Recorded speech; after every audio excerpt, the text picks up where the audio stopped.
got up early today because I want to go make a shoot of my new car and get the early morning sun on top of the park and try and get some privacy so that nobody else is around.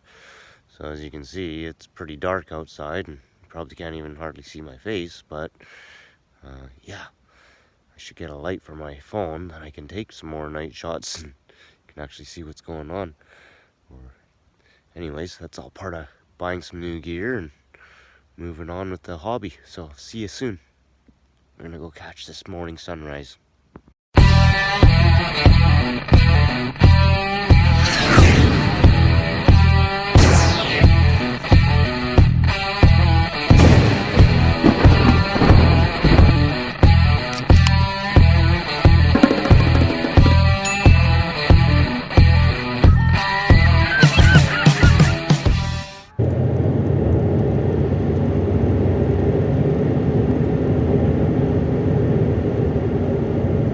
Well, good morning, everybody.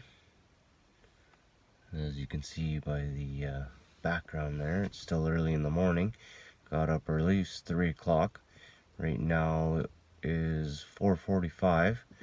Just wanted to catch some of the morning sun and a little bit of privacy up on the little mountain here in the city. Just take a few shots of my new car, or a car that's new to me anyways. So just want to speak about my little shopping experience here. I have probably 20 years or more of buying experience with purchasing a vehicle, owning cars. This is the first time I've had a car in the last 10 years. I've been driving pickup trucks because of the industry that I worked in and the safety of them. I guess Alberta is where I'm from, and that's big truck country. But because I've moved to BC, things are quite a bit different here, and I was looking forward to having a smaller vehicle.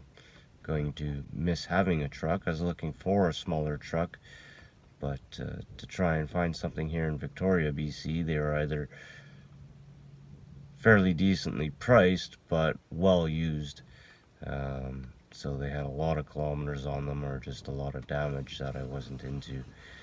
And otherwise, if you did find a good one, or the ones that I found, they were really great shape, but quite pricey for what I wanted to pay for them with the miles that are on them still. So I started looking for a little car. Since my girlfriend, crazy it is as it is, I'm going to let her drive this thing, I guess. She just recently got her license, but she's not allowed to drive a standard vehicle. I guess with all the new licensing details, you have to have at least 4 years experience behind you before you're allowed to get in behind the steering wheel of a standard vehicle, which I find is quite funny because my sister and I, we both grew up learning how to drive standards, and this little mosquito's driving me crazy. And yeah, my first 2 vehicles were standard or manual transmission, so it wasn't a big deal. But it is now with the new graduated driver's license and whatnot, and she's not, even in her country, she's not allowed to drive them. So she's in South Korea right now, just passed her driver's license. She did very well with it. But beyond that, trying to find a car in Victoria is quite interesting. So yeah, maybe I was asking the impossible out of the possible, but when I started looking around, I saw that it wasn't necessarily impossible. It was just a matter of hunting.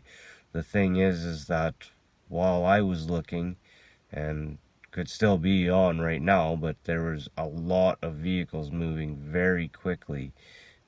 This could be due to the part that school is starting pretty soon, and you're getting all of the students coming back to town, so they're buying all the vehicles that are decently priced and you know, still in decent condition. So you have to move very quickly on this, and even with that, it still can be quite the mission. So I was trying to find a vehicle that had at least under 150,000 kilometers. and it seemed to be kind of a mission, but not really. It's kind of half and half, but it's just how much you looked and how quickly you were able to jump on it. That was part of the big deal. From what I found was there were a number of these vehicles, more of them on the standard or manual transmission side. That would have been great if I would have been able to pick up one of those. But like I said, my girlfriend can't drive standard. So I veered away from that and was looking for an automatic. Now, to find an automatic with those kind of kilometers is just not as easily to find. So the hunt went on. The thing about it was, which is quite funny because I hadn't experienced this before, but there were a lot of low-end cars that were asking, the $3,000 to $4,000 range, even down to 2,500, with what I was looking for, but they were well over 200,000 kilometers or very near it. I even went to a dealership, a small-time dealer, that was asking almost $7,000 or $8,000 for a vehicle that was 217,000 kilometers. I contacted a number of people, but the people with the low-end cars didn't get back to me right away. A lot of them would take 3 or 4 days if you got in communication with them. I would send 3 or 4 messages through text. I would send a couple emails, and still no response, not even letting you know that the vehicle is sold or not. So it's quite amazing. These people want to sell their vehicles, but it seems that they don't. So then a lot of the vehicles that I did find, there were things like Mercedes-Benz and BMWs and Jaguars that were all at a decent price with the kilometer range. So just over 100,000 kilometers, right up to 130, and asking $3,000 or $4,000 for these cars. I was trying to stay away from them because when you get into a high-end car like that, you end up paying a high-end price for maintenance. But you do have to look at the other side as well, that usually these owners are well off and they maintain their vehicles pretty decent, so it's not as big of a deal, hopefully. So it was a little bit scary or daunting that way. I looked at a Jaguar. I didn't do any videos of anything up until now, and that was a nice car. The leather was a bit more used for the amount of kilometers. I think it had 107,000 kilometers on it. She was asking $4,000. It was her father's car. He's in a retirement home now, so he won't be driving it any longer. That was a great car. Really tight. Like, I didn't find any issues with it. Lots of space. Just for me, it just seemed a little bit more like the old man kind of style. The next thing was I saw a BMW. It went up for sale and it was sold within a couple hours. It was quite amazing. I saw it. I put my interest into it, but wasn't able to purchase it. That was kind of a runaround. I saw the guy was reading my messages. Well, he wanted $3,000 for it. It had 120,000 kilometers on it. Excellent looking vehicle by the pictures. I was willing to offer him cash right there on the spot. He told me somebody was going to see it at 1 o'clock, and then they'd let me know from there. 1 o'clock came and went, and then somebody else was going to look at it at 2 o'clock, and then it sold, so I didn't even get a chance. And then I saw this Mercedes-Benz that was up. I had been looking at it a couple times, so I inquired on that, and the guy responded to me almost immediately. I don't think I could put the phone down fast enough. So that was great. Made an appointment with him right away and went and saw it the next day. So like I said, I had a number of contacts with lower end cars like Volkswagen Beetles and a lot of nothing very special. But then they were off of insurance, and so you weren't able to drive them, or it was late at night when they contacted you, so you couldn't go and see it right away, and it was just a runaround. So I ended up getting myself a Mercedes-Benz. A little crazy, but it's a tight little car. Picked it up for $3,000 or $2,900. Has 127,000 kilometers on it, which is spectacular because it's right in the range that I was looking for. Yeah, like I said, asking the impossible out of possible. But yeah, it's a 20-year-old car, so I'm quite amazed and astonished. And the interior is immaculate, so I'm quite impressed. And yeah, so I guess it's time for a little bit of B-roll and give you a little shootout of this video.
Buying a used car in BC is quite a bit different than Alberta.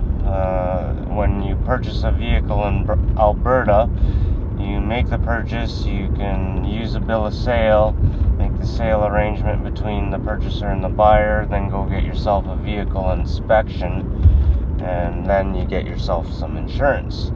In BC, it's quite a bit different, as you are buying a BC registered vehicle. You make the purchase with the seller, and then you go to the insurance office and the paperwork is done there for the transfer of documents, and then you get a license plate and insurance. But on top of it, which is different than Alberta, is you also pay the provincial sales tax at the time of registration. And Alberta, you don't have to do that. So another thing with Alberta is you can make a purchase of a vehicle and use your license plate for up to 14 days and have automatic insurance as long as that registered license plate is coming off an insured vehicle. In BC, that's a complete no-no. So you basically have to have the previous owner's license plates on the vehicle right up until you get your own license plates issued to you, and then you change the plates then. Otherwise, it's quite illegal. So a little bit of a learning curve. The insurance is quite a bit different here. You don't have different private companies such as you do in Alberta, where you can shop around for different insurance prices. I wish I went with BCAA. Since I am now a member, I might have got a little bit of a discount there. But regardless, everything goes through ICBC. So with ICBC, you can get a record of your driver history from your previous insurance company, and then you can apply for a discount then. Otherwise, insurance can be still relatively high. It's not too bad. I used to drive diesel pickup trucks and had them signed underneath my corporate company and paid for insurance that way. So it's fairly similar. A full comprehensive on this 20-year-old vehicle cost about $2,700, but then I had the deductibles changed to $1,000 on the two. I can't remember exactly what they were. And then I changed from $5 million liability to $3 million liability, and that brought the insurance down about $300. so it really wasn't that much. But with a little bit of peace of mind, you can go back any time of the year and add on to that, so I can go back to the $5 million and the $300 deductible on the 2 items that I lowered, and go back to that $2,700 a year. So it does take a couple weeks for the insurance to send you your information, but I think it's going to be well worth it. So I sent off my documentation, the sign off, last night, so we'll see how much it changes for me in the future. But yeah, I guess it is a high-end vehicle.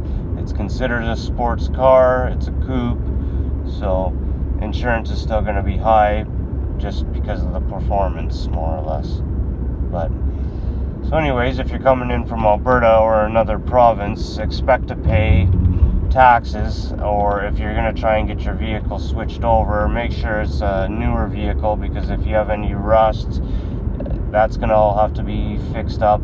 If you have anything issue-wise with your suspension or brakes or anything mechanical, they are going to thoroughly inspect your vehicle, and this is why I went with purchasing a BC vehicle rather than trying to switch over my Alberta registered truck, because you just don't know what kind of headaches they're going to throw at you by the time you're done fixing and repairing everything. You're probably better off to just purchase something else and have somebody, or take that vehicle back home, or have left it there, whatever it might be. So for myself, my sister's coming to pick up the truck, and I'm giving it to her so that my nephews have something to learn with. It's an older vehicle, has well over 300,000 kilometers on it, so it'll be a great learning vehicle for them. A little bit pricey on fuel, but then again, it's 4-wheel drive. They do have snow conditions and whatnot, and it'll be good for them. So that's more or less all I have to say at the moment from what I can remember. It was an exceptional experience, kind of like renting a home here in Victoria. I should maybe do a little video on that, because that was quite the chore on its own itself. So yes, BC stands for Bring Cash, and if you live in Canada, you know this and you understand it. So yeah, if you plan on coming to BC, plan on paying extras for everything. Doesn't matter what you do.